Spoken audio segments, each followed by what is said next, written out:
pues es para mí muy grato poder participar de un evento de esta naturaleza y en compañía además de quienes conmigo presentarán sus opiniones sobre este tema que es de palpitante interés para todos los colombianos, pero que a mí me alegra mucho haya convocado en los últimos meses un gran interés de la academia colombiana. Yo solamente quiero expresar algunas ideas sobre lo que se ha denominado el posacuerdo y sobre lo que se sugiere se debería hacer en el marco de ese estadio al que aspiramos llegar muy pronto, que es el posacuerdo o la etapa posterior al acuerdo que le ponga fin al conflicto. Y me parece que vale la pena hacer una mirada retrospectiva a lo que se ha hecho en el pasado en términos de acuerdos con grupos guerrilleros a finales de los 80, principios de los 90, y también con los paramilitares en la década inmediatamente anterior, en el año 2005. En los años 80 y en los 90, el gobierno de entonces logró acuerdos con el M-19 y con el Ejército Popular de Liberación. También logró otro con el PRT, pero mencionaría solamente los que logró con el M-19 y con el EPL para subrayar que esos acuerdos fueron impecables en dos aspectos específicos. El primero de ellos es que hubo una efectiva desmovilización. No hay datos que permitan siquiera inferir que quienes formaron las filas del M-19 y quienes formaron las filas del EPL continuaron en armas y pues lo que existen son evidencias de todo lo contrario, que no continuaron en armas, que se reincorporaron a la vida civil. Y además también pues hay evidencias que saltan a la vista que indican que además de la reincorporación, esos acuerdos garantizaron la participación en la vida política de quienes en aquella época integraron las filas del M-19 y del EPL. De tal manera que uno podría atreverse a decir que esos acuerdos de finales de los 80 y principios de los 90 fueron impecables en términos de la desmovilización de quienes estaban alzados en armas y también impecables en cuanto a las garantías que tuvieron quienes en ello estaban para participar en la vida política del país. Y viene luego, hace ya casi 10 años, el acuerdo que celebró el gobierno del expresidente Álvaro Uribe con las organizaciones denominadas paramilitares. Esta es una opinión pues, personal, no compromete al gobierno, pero quiero expresarla. Ese acuerdo me parece que no fue impecable ni en la desmovilización, porque en efecto, pues, si bien quienes están en la cárcel están desmovilizados por cuenta de las decisiones judiciales al final de esos acuerdos, pero hay también demasiadas evidencias que muchos de quienes integraron las filas de los denominados paramilitares hoy están integrando pues, otro tipo de organizaciones criminales que están violando los derechos humanos y poniendo en riesgo a ciudadanos de diferentes regiones del país. Y en términos de participación en política, pues uno no podría decir nada porque ese acuerdo no incluyó nada en esa materia. Pero si uno hace digamos una aproximación a las conclusiones de esos experimentos, tiene que decir que en ambos casos, reconociendo, como lo decía yo al principio, que en el del M-19 y en el del EPL fueron impecables en cuanto a la desmovilización e impecables en cuanto a la participación en política, pero que sumados los tres no garantizaron el fin del conflicto. Porque en aquellas zonas en donde operaron estos grupos, pues el conflicto siguió existiendo, claro, con circunstancias distintas, pero siguió existiendo. Ustedes recordarán que el M-19 concentró a sus integrantes para el momento de la desmovilización en el Cauca, en la zona de Miranda, en la zona también de Toribío, que es justamente una de las zonas en donde hoy se están presentando hechos lamentables de violaciones de derechos humanos y también hechos que indican ahora la presencia de las FARC en esa zona del país. Podría uno decir también lo mismo en el departamento del Caquetá, en donde el M-19 fue una organización militarmente hablando muy fuerte. O podría decir lo mismo del Urabá antioqueño y del Urabá chocuano, en donde el EPL tuvo una fuerte presencia. Y si uno revisa el mapa frente a la antigua presencia paramilitar, pues tiene que concluir que en casi todas o en todas las zonas en donde existió presencia paramilitar, pues hoy existen las denominadas bandas criminales y las circunstancias frente a los derechos humanos, frente a la seguridad de los ciudadanos, siguen siendo muy similares. Por lo tanto, lo que uno tendría que concluir de la experiencia colombiana en términos de acuerdos para terminar el conflicto es que si se piensa en que el acuerdo tiene que garantizar solamente la desmovilización y una eventual participación en política de quienes se desmovilicen, pues ese va a ser un acuerdo incompleto, un acuerdo cuya historia reciente ha demostrado que no garantiza la terminación del conflicto. Por eso, este esfuerzo que está desarrollando el gobierno nacional ha querido aprender del pasado y ha querido entender que la realidad del conflicto armado no solamente surge de la presencia de unas organizaciones armadas, sino que surge también de unas realidades y de unas condiciones estructurales que tienen que ser resueltas. Por lo tanto, desde el gobierno lo que se está planteando en términos de posacuerdo es justamente una serie de políticas a cargo del Estado que lo que pretenden es transformar esa realidad territorial que ha contribuido y que ha facilitado la expansión del conflicto armado en todo el territorio nacional. Por eso, en el gobierno hemos venido planteando la idea de la paz territorial, de que lo que hay que garantizar en aquellos territorios en donde ha prevalecido el conflicto armado con diferentes actores, en diferentes épocas de la historia colombiana, lo que hay que garantizar es condiciones para que los ciudadanos puedan ejercer sus derechos a cabalidad, pero sobre todo los ciudadanos que han vivido en las zonas en donde ha prevalecido el conflicto armado.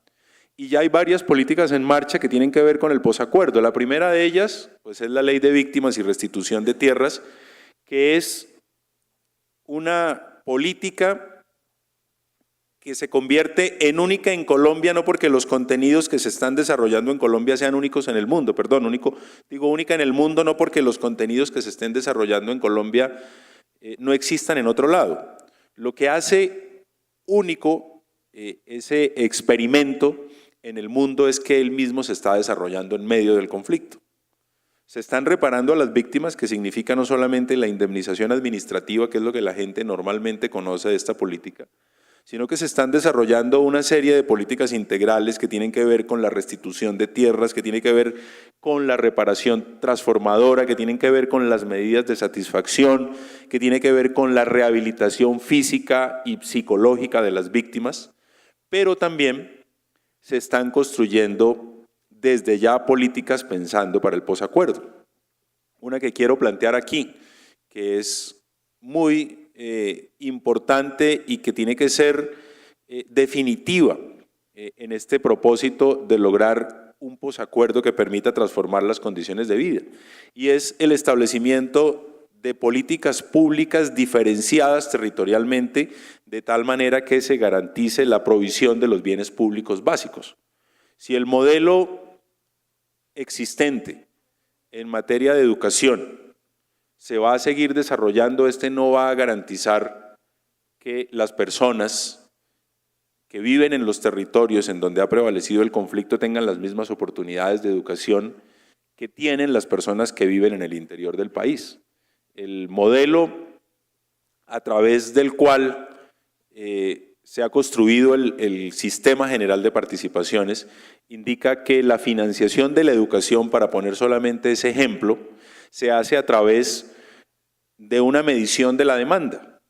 Se multiplica el número de estudiantes matriculados por un per cápita, que para ponerlo en términos de ejemplos precisos, aquí en Bogotá significa una cantidad de dinero muy importante por la cantidad de niños matriculados en el distrito, pero que comparado con departamentos como el Guaviare, cuya densidad poblacional es muy baja, o con los municipios de la costa pacífica, o con el departamento del Caquetá, pues las brechas en términos de contar con fuentes fiscales para mejorar la calidad de la educación, para mejorar la infraestructura física de la educación, pues nunca se va a corresponder con el propósito de garantizar que los ciudadanos de esas zonas que han padecido el conflicto puedan recibir un bien público que es fundamental para construir equidad, como lo es la educación. Algo similar ocurre con el modelo de salud. El modelo de salud lo que hace también es definir la financiación del sistema a través de una unidad de pago por capitación. Y esa unidad de pago por capitación termina motivando la instalación de la mejor infraestructura para ofertar servicios de salud en los grandes centros urbanos y muy poca o ninguna posibilidad de atención en aquellos pequeños poblados alejados que son justamente los que han padecido históricamente el conflicto. Luego, digamos, ese modelo diferencial de política pública para ofertar la provisión de bienes públicos a cargo del Estado tiene que ser fundamental para construir el posacuerdo. Lo mismo tendría que pensarse en términos de la infraestructura de carreteras. Hoy las vías que se conocen como terciarias o como secundarias, que están a cargo de los municipios y los departamentos, se financian a través de la sobretasa a la gasolina. Calculen ustedes cuánto tiene el distrito capital, o cuánto tiene el municipio de Medellín, o cuánto tiene el municipio de Cali por cuenta de la sobretasa a la gasolina, y cuánto puede tener el municipio del Retorno en el Guaviare, o el municipio de San Vicente del Caguán, o el municipio del Charco en Nariño. Las diferencias son abismales y nunca este tipo de entidades territoriales van a poder tener la posibilidad de contar con una infraestructura adecuada en términos de garantizar el ejercicio de derechos de sus ciudadanos. Luego, la diferenciación de la política pública desde la perspectiva territorial es fundamental. Y de la misma manera, y este digamos es el tema, yo diría central para el posacuerdo, es el desarrollo rural. Ayer o antes de ayer decíamos en un evento al que fuimos invitados por el Observatorio de Tierras de la Universidad del Rosario, no sé cómo estoy de tiempo. Ok. Decíamos en un conversatorio en el que participamos que el conflicto en Colombia surgió por las limitaciones de los campesinos de la frontera agrícola de acceso a la propiedad rural, es decir, el origen del conflicto armado está en la ruralidad, está en la necesidad de un desarrollo rural integral. Pero el conflicto armado ha profundizado la inequidad entre quienes vivimos en las ciudades y entre quienes viven en el campo. Luego, un desarrollo rural integral es fundamental para resolver de manera estructural el posconflicto. En este año se ha dado un paso muy importante que, claro, no es suficiente, pero es un paso importante. Normalmente el Ministerio de Agricultura y Desarrollo Rural en el pasado contaba con un presupuesto de entre 1,5 billones y 2 billones de pesos. Hoy el Ministerio de Agricultura, a partir de este año, cuenta con un presupuesto de 5 billones. Digamos, eso un poco indica la necesidad de darle prioridad al sector rural, pero claro, el asunto no se resuelve solamente con un incremento en la asignación presupuestal para el Ministerio de la Agricultura y del Desarrollo Rural. Esto requiere de una política pública que garantice el acceso de los ciudadanos que viven en las zonas rurales, pero sobre todo de aquellas zonas rurales de los departamentos y los municipios que con mayor crudeza han padecido el conflicto, para que puedan acceder, al igual que quienes vivimos en las ciudades, a esos bienes públicos que ofrece el Estado. Si ustedes observan los acuerdos parciales que ya fueron publicados y que suscribieron los negociadores del gobierno con los negociadores de las FARC en La Habana, se está hablando de la necesidad de un fondo de tierras, se está hablando de la necesidad de garantizar los bienes públicos a cargo del Estado en las zonas rurales, se está hablando de la necesidad de una jurisdicción agraria que permita resolver de manera expedita los conflictos agrarios, que permita además recuperar muy rápidamente muchos territorios baldíos que han sido ilegalmente ocupados, que haga que la figura de la extinción de dominio realmente funcione, que no sea un saludo a la bandera como desafortunadamente ha venido siendo hasta el momento, porque de hecho no ha permitido recuperar tierras apropiadas de manera ilegal, que son tierras que podrían servir para la redistribución y para la democratización de la propiedad rural en Colombia. Por lo tanto, esa política de desarrollo rural es fundamental para el posacuerdo, y en esa materia desde ya se viene trabajando, no es un tema que se pueda resolver en cuestión de meses, es un asunto que necesita pues de un ejercicio muy ponderado, contando con muchas opiniones, que seguramente en los próximos meses vamos a tener la oportunidad de presentar en público y de discutir con la sociedad civil y con las instituciones como corresponde. Y yo terminaría diciendo que un tema que también está por resolverse y que tendrá que ser evaluado en términos del posacuerdo es nuestro modelo de ordenación política territorial. Las competencias que hoy tienen alcaldes y gobernadores, el nivel de su autonomía, los asuntos que van a quedar a su cargo, una redistribución de competencias, en fin, el nivel territorial tiene que jugar un papel muy importante en términos de la paz territorial, pero tal y como están las cosas hoy, en términos del ordenamiento jurídico que establece competencias, que establece fuentes fiscales para departamentos y municipios, va a ser realmente muy complejo que quienes al frente de esas entidades vayan a estar puedan responder de manera efectiva a los desafíos del posacuerdo. Luego, esta es una reforma que también tendrá que ser discutida, en términos no solamente de representación política, como en efecto ya existen acuerdos parciales, sino también en términos de competencias y de instrumentos fiscales que le permitan a las autoridades locales enfrentar este enorme desafío. Yo dejaría ahí, no quiero agotar más ideas, porque seguramente quienes en la mesa me acompañan podrán explicarles a ustedes mejor que yo, y bueno, estamos aquí con la mejor disposición para este diálogo entre la academia y la política, como se ha sugerido. Muchas gracias. Gracias, doctor Rivera. Este es el programa estratégico de construcción de paz para Antioquia, que guiaría las tareas de nuestro departamento en los tiempos de los posacuerdos, si se llega a estos como esperamos y queremos. Gracias por invitarnos a hablarles y por escucharnos. La manera sencilla que tenemos de explicar a las gentes de nuestras comunidades en Antioquia en qué consiste la paz de la que se viene hablando en Colombia desde cuando se iniciaron los diálogos del gobierno con las FARC y luego con el ELN es esta. Les decimos, a partir del momento en que se escriban los acuerdos con estas guerrillas, nadie, esperamos que nunca más, podrá decir que empuña un arma por razones políticas. Los que queden armados en el territorio serán considerados por los demás colombianos simples delincuentes comunes. Y agregamos, todos los estados del mundo reconocerán entonces la legitimidad del Estado colombiano, de sus autoridades y por lo mismo de sus acciones de gobierno y de justicia, sin dejar resquicio a la duda o a la sospecha sobre la unidad y la integridad de la nación. Y agregamos algo más.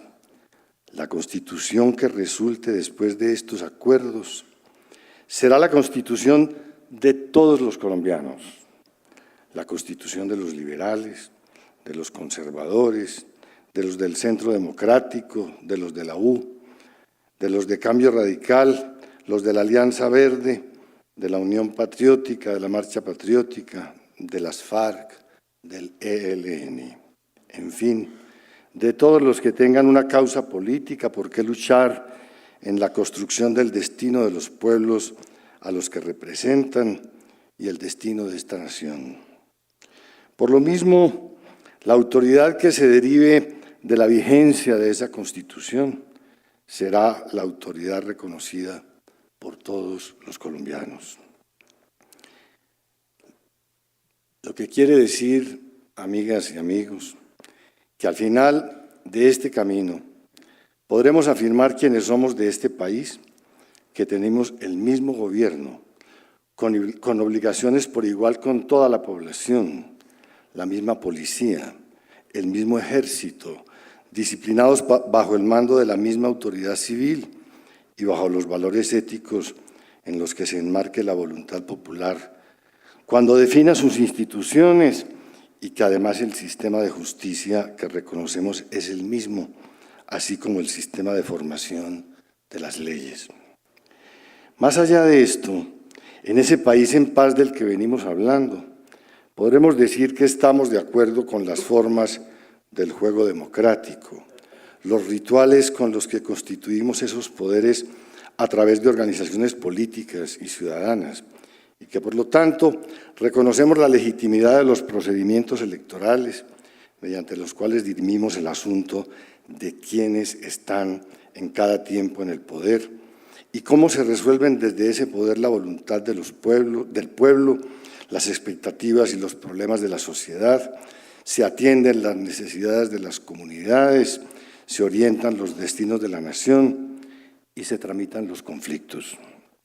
En fin, en estos diálogos de paz que apenas comienzan, a pesar de que llevan 3 o más años entre solo 3 de los actores, el gobierno, las FARC y el ELN, pero que deberá ampliarse y ya es hora de que se amplíe al universo de la sociedad, de lo que se trata es de ponernos de acuerdo en cómo es que los colombianos, en nuestras ricas y complejas diversidades, podemos vivir en esta nación sin exclusiones, cómo nos organizamos, cómo organizarnos y gobernarnos, de tal suerte que pueda pensar cada quien a su manera sobre la forma de hacer las cosas públicas y las privadas, sin opacarnos unos a otros, sin despreciarnos, sin doblegarnos, sin pordebajearnos, sin ningunearnos, sin mangonearnos, sin sobrarnos, sin despreciarnos, sin odiarnos, sin ventajearnos y por lo mismo sin matarnos. ¿Cómo podemos en el mismo espacio de esta nación ser diferentes, pensar diferente, vivir diferente, tener rituales diferentes para relacionarnos y andar por la vida, para festejarnos, para rogar, para soñar, para acordarnos, para reconciliarnos, creer en diferentes lógicas acerca de la existencia y del universo, acerca de cómo resolver los problemas, los altercados, los pleitos, y para abrir avenidas a las ilusiones que nos son comunes como familias, como vecinos, como paisanos, como pueblos, como país, como seres humanos, que además compartimos este planeta con tantas gentes diversas y hasta raras y desconocidas para nosotros. ¿Cómo puede ocurrir todo eso sin agredirnos, sin que alguien sienta que debe empuñar un arma para hacer valer sus derechos, su derecho a ser como son con los suyos y a vivir como quieren vivir y a gobernarse o a que gobiernen como desean, sin perder su dignidad ni su identidad y sin condicionar a los demás a parecérseles o a imitarles? Digo que los diálogos apenas comienzan, porque más allá de La Habana tendremos que entrar a la discusión todos para acordarnos, sin que falte nadie. En la Constituyente del 91 faltaron las FARC y el ELN, y por eso estamos en las que estamos. La terquedad y la cortedad política de quienes decidieron en su momento las formas de las cosas impidieron que esa vez nos consensuáramos todo el paquete político colombiano sobre el país en el que cabríamos sin matarnos. Los que llegamos allí y a los pueblos a los que representábamos no tuvimos problema en pactar nuestro consenso, no obstante que representábamos realidades confrontadas a lo largo de esta larga guerra colombiana. Nos reconocimos, nos respetamos y nos pusimos de acuerdo desde las diferencias. Ahora, en este envionazo, no podemos fallar. Nadie puede faltar para que por fin nos pongamos a construir como compatriotas nuestro país y dejemos esta manera absurda de escribir la historia de tragedias, en donde unos hacen por aquí, pero dañan por acá, otros destruyen por acullá, unos siembran, otros ciegan, y de tumbo en tumbo, en semejante caos, nos la pasamos odiándonos, incendiando y recogiendo muertos, sobre todo jóvenes muertos. Entonces, de los diálogos de La Habana tenemos que pasar al diálogo nacional, en el que participemos, repito, todos. El acuerdo es entre todos. Y al respecto quiero decir dos cosas. La primera, que estamos demorados para abrir la discusión desde la razón, desde la información. A estas alturas todavía nos estamos insultando, que es lo que hemos hecho toda la vida. Y los pocos que deciden se imponen sobre el resto, creen que pueden seguir a su aire sin tomar en cuenta la opinión de los demás.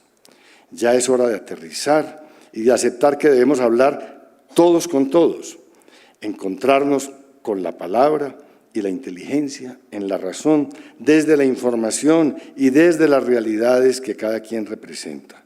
Reconocer que se abre la puerta de las instituciones para que entren los que están afuera y que eso implica reformar la casa para que todos quepamos y nos sintamos cómodos.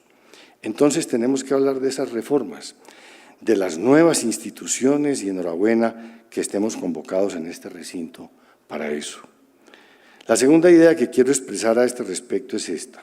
También estamos demorados para hablar abiertamente acerca de las formas en las que se organizará ese diálogo nacional para que sea participativo en la mayor amplitud y para que sea eficiente en concretar las formas jurídicas que debe tener este nuevo consenso de nación, de tal manera que al final encontremos la paz, que no es otra cosa que el consenso de nación que hasta ahora, a lo largo de la historia de independencia y de república, no hemos podido encontrar a pesar de que lo hemos buscado como locos a punta de muertos, disparos, bombazos, improperios y hasta discursos hilvanados.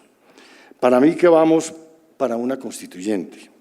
No me cabe en la cabeza que 50 años de guerra se terminan con nimiedades, abrazos y saludos a la bandera. En Colombia van a cambiar muchas cosas y qué bueno. Entonces, lo mejor es que vayamos viendo cómo vamos a hacer para poner conclusiones, para poner las cartas sobre la mesa y a ponernos a conversar todos con todos de tal manera que lleguemos a conclusiones rápido para ponernos a partir de allí a recoger escombros, armas, explosivos y a echarlos al fondo del mar para levantar este país desde las ruinas de la miseria y las desigualdades, las rabias y los odios. Comento de paso, esos diálogos de La Habana deben concluir pronto para que pasemos al debate nacional, democrático, a la refrendación de los acuerdos y a su desarrollo inevitable en nuevo conjunto de instituciones. Voy a decirles en breves minutos 2 o 3 cosas sobre algunas pocas de esas nuevas instituciones. De eso tendremos que hablar largo y tendido en otros escenarios. El tiempo de esta reunión no nos da para mucho, pero dejo estas breves pinceladas. Empiezo por algo que considero esencial. A Colombia la pensamos y la organizamos de abajo hacia arriba o volvemos a perder el tiempo. Bogotá, que como ciudad nos enorgullece a los colombianos, en su entidad de capital queda muy lejos de Colombia. La burocracia nacional no sabe dónde queda Colombia ni cómo es Colombia. Un tipo que desde su escritorio, en cualquiera de estos edificios de la burocracia nacional, pasa a la página de sus papeles de oficio y salta de Nariño a La Guajira, está perdido. Ha cambiado de galaxia sin darse cuenta, ni se dará cuenta en el resto de sus días. Las personas que manejan este poder centralizado tienen chequera, mas no la sabiduría que da el contacto con la realidad. Por lo mismo no gobiernan, no tienen cómo, no saben qué pasa y con qué se puede contar allá en las lejanías. Se gastan los tributos, reparten los recursos públicos y prodigan favores a pedazos por los territorios para apagar incendios o a cambio de zalemas y de votos, pero no gobiernan. Nadie gobierna. Tenemos un país casi sin Estado, por lo mismo sin soberanía. En los territorios se impone sobre las comunidades el más fuerte, mejor dicho, el más peligroso. Y las corrientes sociales discurren cada vez de manera más torrentosa por los caminos inescrutables de la clandestinidad y la ilegalidad. Mientras tanto, los líderes locales, que tienen la sabiduría de su mundo, del mundo en el que viven desde generaciones con todo y su historia, no tienen más oficio que esperar y hasta suplicar que les hagan el favor de atenderles, mientras ven que las oportunidades se les escurren por entre los dedos y las necesidades les acorralan y arrean camino a la desesperación. Entonces el poder central es tanto más inútil, en tanto es más poder. Estamos botando la plata y perdemos el tiempo y nos someten las violencias cuando intentamos resolver situaciones que son irreconocibles e irreconciliables desde la capital. Y claro, problemas que son locales y viéndolo bien sencillos, deben volverse nacionales y aparatosos si es que se aspira a tener alguna esperanza de que sean resueltos. Encontrar cómo es ese sistema de poderes locales que funcionen en armonía con la nación como entidad que nos convoca a todos los colombianos. Es a mi juicio la gran cuestión de este momento en el que estamos llamados a crear las nuevas estructuras y la nueva arquitectura de la nación que nos darán la paz. La oportunidad está servida y no se puede desperdiciar. Me refiero, por ejemplo, a la cuestión de la fiscalidad y a las competencias locales. Voy más allá. Hablo de que debemos redefinir los espacios locales. El municipio y el departamento son entidades insuficientes, precarias para ordenar el territorio en este mundo y en esta economía ya para siempre globales, por lo mismo competitivos, sin compasión. Para planificar y ordenar los territorios, para desarrollarlos de manera que les saquemos el mejor provecho en función del bienestar de las poblaciones que los habitan y de su sostenibilidad ambiental. Es necesario leer y agregar territorios y ecosistemas por encima de fronteras municipales y departamentales, y así identificar espacios físicos, culturales, sociales, económicos, ambientales, que sean integrales y pertinentes para la planificación. Me refiero también, por ejemplo, a la cuestión de la justicia. La planteo así. En los territorios actúan justicias de facto, las operan guerrillas, paramilitares, combos, que además recaudan tributos espurios y son verdaderos paraestados, montados y articulados desde la lógica del terror. En estos días nos decían en algún lugar remoto de Antioquia, señores, si se desmovilizan las FARC, a nosotros, ¿quién nos va a cuidar? Justicias expeditas que a lo largo de decenios crearon esa cierta cultura de estados paralelos que suplantaron la institucionalidad. Entonces, reformar la justicia no se limitará a expedir normas, sino que consistirá, ya voy a acabar, que consistirá, estoy un poquito más corto que Guillermo, o tal vez mucho más. Ya ve, perdí tiempo aquí.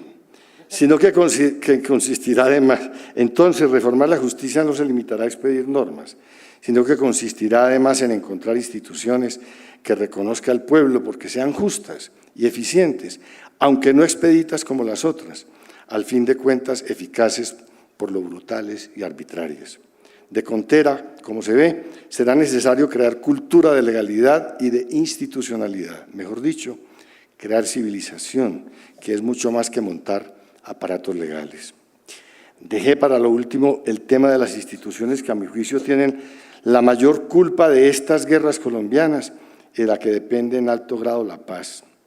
Me refiero al sistema político, en concreto al sistema electoral y de partidos, y al sistema de representación, que desde la fundación de la República hasta ahora nunca han garantizado la democracia, en cuyos valores e ideales nuestro pueblo se fundó como nación. Aunque el tema da para largo, pongo en el auditorio la siguiente sentencia. Si después de esta guerra no salimos a elecciones limpias, sin trampas, en las que nadie lleve ventaja ni nadie destruya las esperanzas y los derechos de los demás por medio de la arbitrariedad, no habrá paz.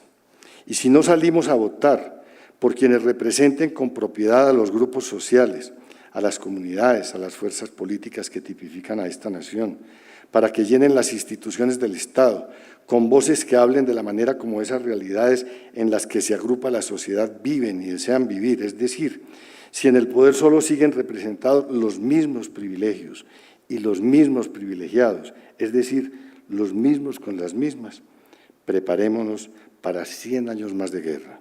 Y como dicen nuestras mujeres en el coloquio popular, que ese repechaje nos coja confesados. Gracias. Bien, yo quiero seguir algunos de los hilos que ha planteado el doctor Guillermo Rivera e Iván.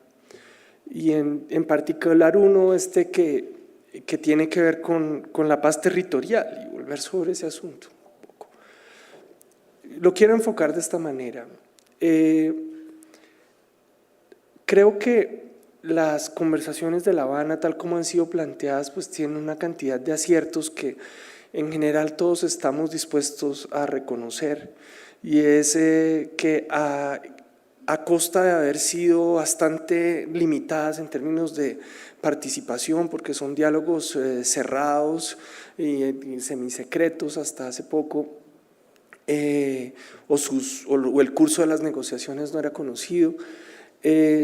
La ventaja es que han podido avanzar bastante en el tema de, ojalá, encontrar un acuerdo rápido que permita una desmovilización efectiva y el paso hacia un sistema político que integre a los antiguos alzados en armas.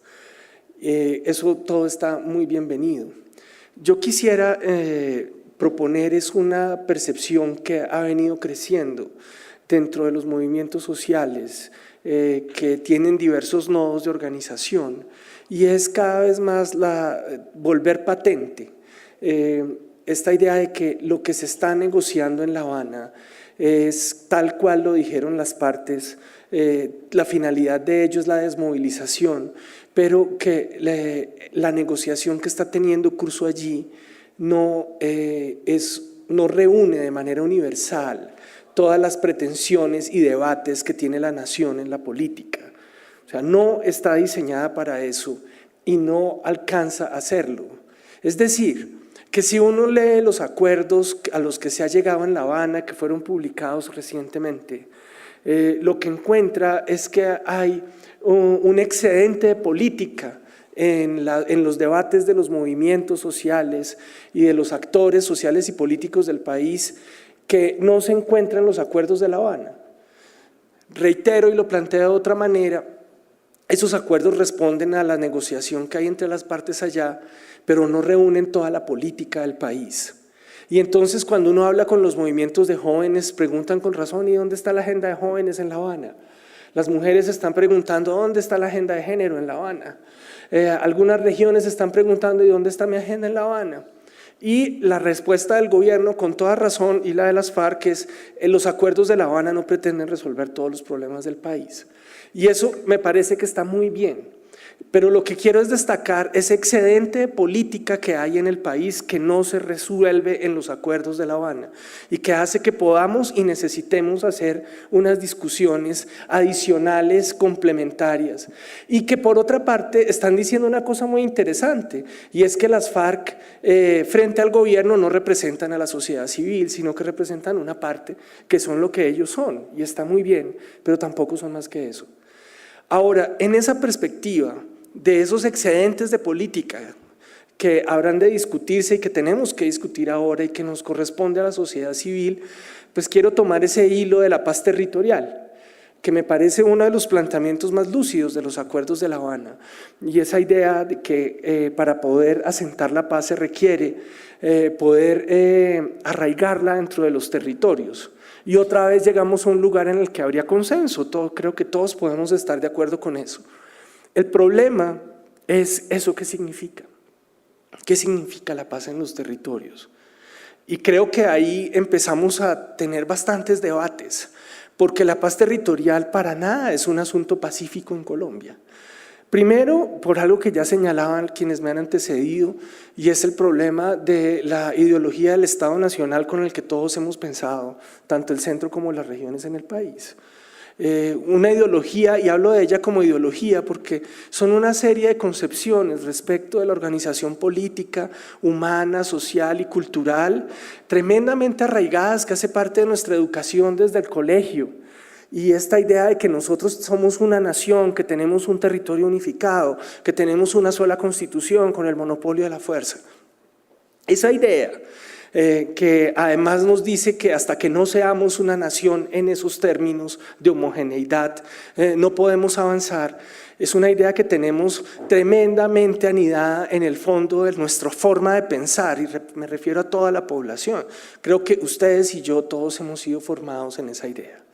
Ahora, desde esa perspectiva, pensar las situaciones concretas del país es bien difícil. Recientemente estaba en la India y me sorprendía mucho, como decía yo, ¿cómo les puede caber a ustedes en la cabeza un país que tiene 7 religiones oficiales y 30 lenguas oficiales? Sí, eso no podría ser, eso a un colombiano no le cabe en la cabeza. Recuerden que a pesar de que nosotros tenemos más de 80 lenguas en el país, tenemos 60 etnias, tenemos varias decenas de religiones, la idea que tenemos es que tenemos una sola lengua, una sola religión oficial y que somos una sola etnia que se llama mestiza, ¿sí? que está en la cédula, en la que todos somos trigueños, ¿sí? Aunque seamos de colores muy diversos. Esa idea de diversidad a nosotros no nos cabe en la cabeza. E integrarla es tremendamente difícil. Entonces, cuando hablamos de paz territorial, lo que hacemos es tratar de volver a envasar las regiones dentro de la idea de nación que tenemos en la cabeza, y la diversidad se vuelve como una agresión. Ahora, un segundo elemento que atenta contra la posibilidad de pensar la paz territorial y que tenemos que poner en cuestión, y lo propongo como un asunto político y teórico, es también la perspectiva colonial con la que nosotros seguimos leyendo desde dentro las regiones.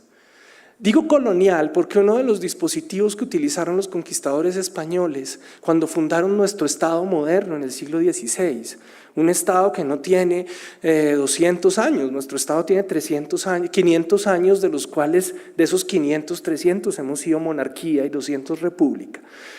Al comienzo de ese Estado moderno, ellos van a usar un dispositivo muy importante para hacer la colonización, y era pensar, y así lo plantearon, que América, el territorio a ser conquistado, estaba vacío. Ese es uno de los mecanismos coloniales fundamentales, vaciar el territorio, y nos representaron como territorios vacíos, y de ahí salió una justificación en unas discusiones muy fuertes y muy famosas sobre la justificación de la conquista, en que decían que la mayoría del territorio americano estaba deshabitado, lo que los llevó a minimizar al extremo la cantidad de población que había aquí, y que cuando había pueblos, ellos lo que dijeron eran: los pueblos que están allá, o uno, son irrelevantes; 2, son incultos; 3, son salvajes; 4, si son agresivos es porque son caníbales, y en ese sentido entonces podemos o dominarlos o hacerles la guerra o prescindir de ellos. Eso los españoles en el siglo XVI. Pero cuando nosotros nos acercamos a nuestras lógicas hoy, seguimos usando el mismo mecanismo, que es el de vaciar los territorios, creyendo que podemos llegar a ellos como si estuvieran completamente desocupados. Y ahí estoy hablando del fantástico proyecto que tenemos de la nueva frontera de colonización, que es la altillanura, ¿sí? ¿Quién vive en la altillanura? Nadie. Eso es una sabana gigantesca ocupada ¿por quién? No, sí, debe haber alguien. O son poquitos, o son brutos, o no están civilizados, o si no, son salvajes, es decir, deben ser guerrilleros y lo que hay es que hacer la guerra y sacarlos de ahí, pero nosotros vamos a tomar ese territorio. Es lo mismo que se ha intentado sobre el Pacífico biogeográfico o sobre cada una de las fronteras del desarrollo del país. En esa perspectiva, cuando nosotros estamos pensando un Estado centralizado y estamos pensando los territorios y las fronteras vacías, ¿sí? Nosotros lo hemos discutido, por ejemplo, con lo que hizo las investigaciones sobre el paramilitarismo en Antioquia. Lo que decían los paramilitares del profesor en Urabá era decirle a los inversionistas de Medellín que Antioquia estaba llamada a conquistar el Urabá y a conquistar el Chocó porque era un territorio vacío o habitado por gente que no sabía qué hacer con el territorio. Cuando nosotros vamos a las regiones, uno encuentra al contrario, que están habitadas por gente, que esa gente tiene unas nociones muy importantes de qué se tratan sus recursos, que tienen proyectos de vida tremendamente desarrollados, que ellos tienen proyectos de futuro y que sobre eso han instalado culturas, que han instalado formas de gobierno, formas de poder, de administración de justicia. Y cuando entonces nosotros decimos qué significa la paz territorial, vuelvo al hilo que han planteado el doctor Rivera, ha dicho paz territorial. ¿Cómo leemos eso? Ellos están reclamando, y me refiero cada vez que están saliendo las voces de las regiones, tal vez las más estructuradas, como las de los indígenas, las de la población afro, pero cada vez más las voces de los campesinos diciendo nosotros tenemos planes de vida en nuestros territorios. Y frente a eso, que es una maravilla, la respuesta no es, claro, te damos la mano, esa es la paz territorial, sino que lo que está diciendo el Estado Nacional es, perdónenme, eso no es lo que está en el plan de desarrollo. El plan de desarrollo dice que en sus territorios, indígenas, campesinos o afros, resulta que nosotros desde Bogotá colonialmente decidimos que eso es territorio de minería o es territorio de agroindustria. Y entonces ustedes van a tener que ver cómo se adaptan a la paz territorial que nosotros ya diseñamos para ustedes. El movimiento social, y con esto concluyo, está pensando, y no me abrogo la voz del movimiento social, sino las discusiones que percibo en diversos nodos, están diciendo que la discusión colectiva que tenemos sobre los diálogos de La Habana va a tener que expandirse de una manera muy grande hacia la discusión sobre el plan de desarrollo. Y que las comunidades quieren discutir los términos del desarrollo hacia el futuro. Saben las comunidades que no se trata simplemente de darle lugar a lo que las localidades en exclusiva piensan, pero que tiene que haber una negociación y en esa negociación tal vez comencemos a hablar de paz territorial. Y es una negociación en que fundamentalmente el actor central no es la guerrilla ni de lejos, ¿sí? No es las FARC el actor central de ese diálogo, sino muchas comunidades organizadas sobre sus territorios que tienen mucho que defender y mucho que decir. Con eso solo quiero invitar a que tomarnos en serio esa idea de la paz territorial con toda la complejidad, no acusando y diciendo yo por supuesto estoy en el centro, como decía Iván, estoy en el centro y hago parte y tengo todas las limitaciones que puede tener uno como bogotano y como persona de la capital. Pero creo que vamos a necesitar una apertura política, no solo a discutir el sistema político, sino una apertura política a discutir el desarrollo, a discutir la economía y a discutir el futuro del país, y ahí le empezamos a dar contenido a la paz territorial. Bien, muchas gracias. Ahora los aprovechas en el Buenas debate. tardes. Muchas gracias por la invitación. Mi buen amigo Jefferson Jaramillo me dijo que cuidado me venía sin un texto escrito, entonces yo hice la tarea y escribí unas paginitas para este evento. Vamos, al texto le puse como título Gobernanza policéntrica para la paz, como para que desarrollar esta idea. Ya me voy a presentar 3 temas: la cuestión de las instituciones y la construcción de paz, la estatalidad y la comunidad política, y el tema central, que ya ha sido abordado acá, del ordenamiento territorial como infraestructura de paz. Los 2 primeros temas como introducción al tercero, que considero central en la tríada paz, desarrollo, igualdad. La falta de convergencia en el desarrollo socioeconómico, esa sería la hipótesis o el planteamiento central de toda la reflexión. La falta de convergencia en el desarrollo socioeconómico entre las regiones de Colombia es la expresión económica de un problema político estructural del país.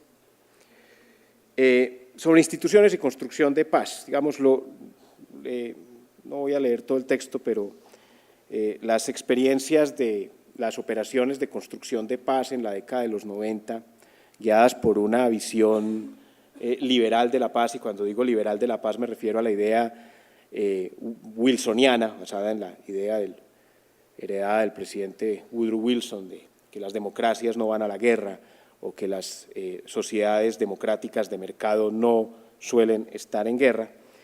Esas operaciones de paz con esa perspectiva tienen un balance, arrojaron un balance más bien negativo. Algunos casos vieron la reanudación dolorosa de la guerra después de un acuerdo de paz, que nos hablen de eso los ruandeses, que después del acuerdo de paz de Arusha, que incluía una serie de disposiciones de liberalización política y liberalización económica muy aceleradas, vieron cómo se exacerbaron las tensiones sociales que desembocaron en el tremendo genocidio de hace 20 años. De tal manera que esas operaciones de paz dejaron claro que el objetivo de canalizar el conflicto mediante el conflicto mismo requiere instituciones para su arbitraje y su contención. La idea de Karl Popper de que la democracia es la posibilidad de librarse del gobierno sin derramamiento de sangre, y la idea de Montesquieu de que la paz es el efecto natural del comercio, avalaban esa visión precipitada, frenética de las reformas de liberalización económica y liberalización política, olvidándose de un pequeño detalle, y es que las instituciones importan. De ahí que un politólogo canadiense, Roland Paris, haya propuesto la fórmula de institucionalización antes que liberalización.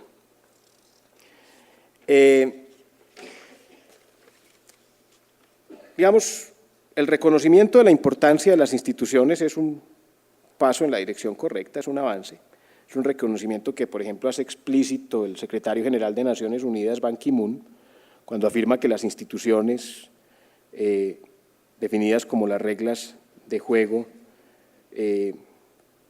son fundamentales para la paz sostenible, pero habría que discutir cuál es la idea o la visión de instituciones que privilegia o que se privilegia en ese planteamiento de construcción de paz de las organizaciones internacionales sobre construcción de paz, y qué tipo de Estado implica esa visión de las instituciones. Digamos, no hay que perder de vista que los constructores de paz, estos institucionales, de las organizaciones internacionales, ven las instituciones a través de los lentes del mainstream, de la corriente principal de la economía institucional. ¿Cuáles son las instituciones que importan para ese enfoque? Que Acemoglu y Robinson usen un indicador de riesgo de expropiación como proxy de la calidad institucional es muy elocuente. Las instituciones de las que están hablando son las instituciones de la mano invisible, como las llama el economista mexicano Jaime Ross, es decir, las instituciones para la protección de los derechos de propiedad y las garantías para el cumplimiento de los contratos. No es que los derechos de propiedad no importen, pero sería bueno recordar, como lo hace el economista surcoreano Ha-Joon Chang, que algunos derechos de propiedad muy bien salvaguardados, como los de los terratenientes, no han desempeñado un papel muy positivo en la promoción del desarrollo económico. Además, existen diferentes tipos de derecho de propiedad que corresponden a distintas reglas de acceso a los bienes, de retiro, de administración, de exclusión, de enajenación, como lo ha demostrado claramente la única mujer Premio Nobel de Economía, Eleanor Ostrom. Diferentes modalidades de la propiedad comunitaria pueden ser mucho más apropiadas para el manejo de los recursos naturales que la propiedad individual capitalista tradicional. La investigación empírica de Ostrom ha demostrado que la propiedad colectiva de los bienes comunes rara vez termina en tragedia, como lo preveía Garrett Hardin. Pasando de la cuestión de las instituciones a la cuestión de la estatalidad y la comunidad política. Decía, a una visión particular de las instituciones corresponde también una visión particular del Estado. Que el riesgo de expropiación refleje la calidad institucional significa que se priorizan las instituciones de la mano invisible, mientras las instituciones para la regulación de los mercados, instituciones para lidiar con las externalidades, las economías de escala, las asimetrías de información, las múltiples fallas de los mercados. Y para la legitimación de los mercados, instituciones de seguridad y protección social, instituciones para el arbitraje de los conflictos y las políticas redistributivas quedan al margen o relegadas a un segundo plano. De manera que el tránsito de la tesis de la paz liberal wilsoniana a la visión de la institucionalización, a la visión de la institucionalización antes que liberalización, no ha significado la superación de un enfoque muy tecnocrático de la construcción de paz. La idea de que hay unas instituciones correctas borra la diversidad, aquí lo mencionaba, borra la diversidad de arreglos institucionales y modos de gestión de los conflictos que pueden existir al interior de una misma comunidad política.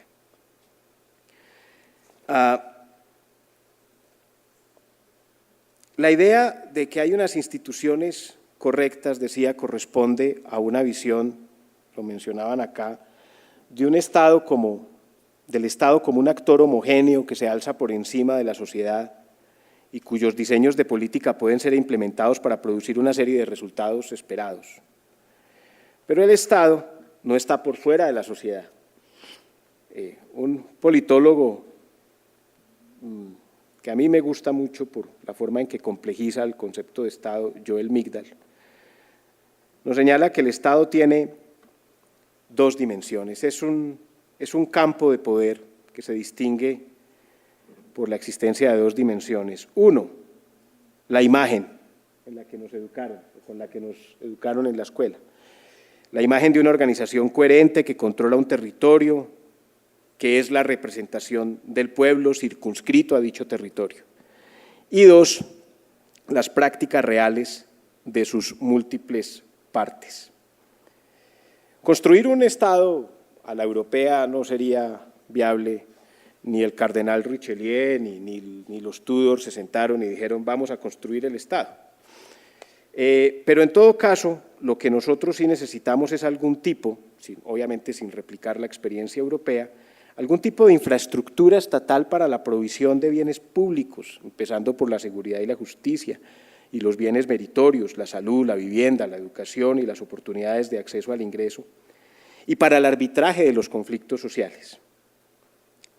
Sin embargo, si el Estado lleva a cabo esas tareas en forma particularista, mina las bases de una paz firme y duradera y exacerba las desigualdades y las tensiones sociales. Por ejemplo, si la ayuda internacional para la construcción de paz termina fortaleciendo un Estado particularista, aumenta el riesgo de prolongación o reanudación de la violencia. Por ejemplo, los esfuerzos de la comunidad internacional por levantar rápidamente algún tipo de institucionalidad estatal en Somalia en 2004 resultaron empoderando a algunos clanes en particular, aumentando el recelo de los clanes que no fueron incluidos en el proceso y acabaron apalancando aún más la violencia en aquel país. Para asegurar que la construcción estatal no sea un proceso que termine generando o reforzando los agravios que ponen en peligro la consecución o la sostenibilidad de la paz, es necesario abordar el problema de la fragmentación de la sociedad. A mayor fragmentación, mayor la brecha entre el Estado en el plano de la imagen y el Estado en el plano de las prácticas. El problema de la fragmentación plantea la cuestión del sentido de pertenencia a la misma comunidad política, la cuestión de la nación.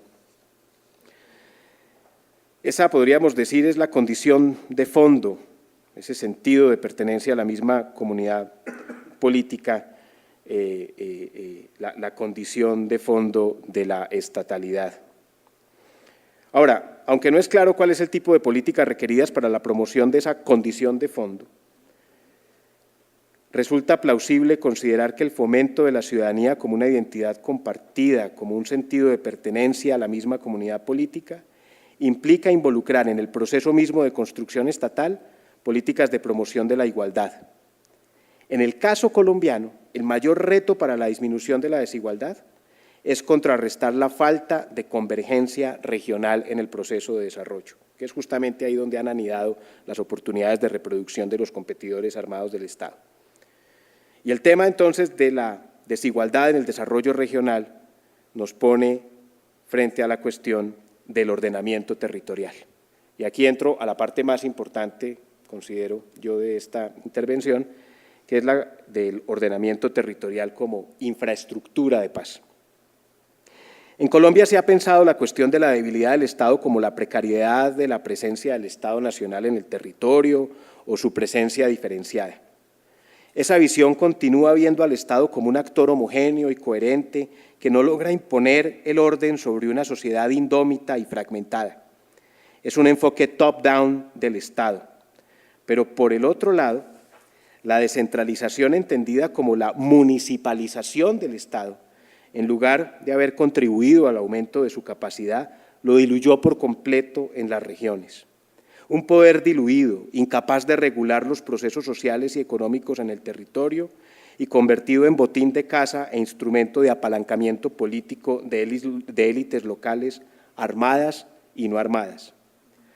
Los resultados de un sondeo de opinión que hicimos en el CIDER, una encuesta que incluyó 2.296 hogares y 339 unidades productivas en 17 municipios pobres que corresponden a 10 regiones afectadas por la guerra y la violencia, cuestionan la noción de que la mayor cercanía del Estado al ciudadano derivada de la descentralización mejore su legitimidad en los territorios menos desarrollados. Mientras en el gobierno nacional tienen confianza el 29% de los encuestados, una cifra de por sí baja, en la alcaldía municipal confía solo 13%, o en el consejo municipal apenas el 9%. La fórmula del Estado unitario descentralizado es la fórmula de un Estado unitario en la imagen y fragmentado, diluido e incapaz en sus prácticas. En ese sentido, la reforma institucional más importante para construir la paz y el desarrollo en las regiones, esta es la última paginita, corresponde a la cuestión del ordenamiento territorial. Un ordenamiento territorial que conduzca a un Estado policéntrico. La policentricidad implica la existencia de múltiples centros de decisión. La planeación del desarrollo, el ordenamiento ambiental del territorio, el arbitraje de los conflictos sociales y la participación eficaz de la ciudadanía requiere pasar de una infraestructura estatal muy mal distribuida y diluida entre 1.096 municipios a una estatalidad organizada en múltiples centros de decisión distribuidos en todo el territorio que, sin embargo, agrupen territorios significativos en una escala más amplia que la que corresponde a la división político-administrativa municipal. Esa escala más amplia tampoco es la de los departamentos, al interior de los cuales suele darse la misma falta de convergencia que en el nivel nacional, sin contar con el hecho de que los territorios, entendiendo por territorios sus poblaciones, sus problemáticas, sus realidades ambientales y sus conflictos, traspasan y trascienden en muchos casos los límites político-administrativos de los departamentos. Es necesario dotar de recursos, capacidad ejecutiva, fiscal y de planeación a los esquemas territoriales, a los esquemas asociativos territoriales previstos, por ejemplo, en el capítulo 2 de la Ley 1454, y a otras iniciativas no contempladas en esa ley, digamos, pensando en la pluralidad de los arreglos institucionales de las comunidades en los territorios. Están las provincias administrativas y de planificación, las asociaciones de municipios, las asociaciones de departamentos, las regiones de planificación y gestión y otras posibles entidades. Por ejemplo, estos esquemas asociativos podrían ser los responsables del cobro y la administración de los impuestos territoriales sobre la exploración y la explotación minera, lo que implicaría eliminar del Código Minero, la Ley 685 de 2001, la disposición que prohíbe gravar con impuestos territoriales dicha actividad, que es el artículo 331. Articular ordenamiento territorial y planeación del desarrollo puede convertir al andamiaje territorial en sí mismo en una infraestructura de paz, en el sentido del EDERAC, en la medida en que permita definir espacios y competencias específicas para el arbitraje de los conflictos sociales y la construcción colectiva de las prioridades del desarrollo. Esto implicaría igualmente una reforma de la Ley 152, por ejemplo, de la Ley Orgánica del Plan de Desarrollo, con el fin de poner a funcionar realmente a los consejos territoriales de planeación y articular el Sistema Nacional de Planeación Participativa a los procesos de toma de decisiones en los diferentes esquemas asociativos de los territorios. Multiplicar los centros de decisión política en la geografía del país sin caer en la fragmentación municipalista y escapando de la inadecuación entre departamentos y territorios, podría ser una buena forma de aumentar la capacidad del Estado, reducir la brecha entre el Estado central del plano de la imagen y el Estado diluido en el plano de las prácticas. La clave de la reforma institucional, creo yo, que el país requiere para construir sinergias entre desarrollo y paz, puede estar en este concepto de gobernanza policéntrica.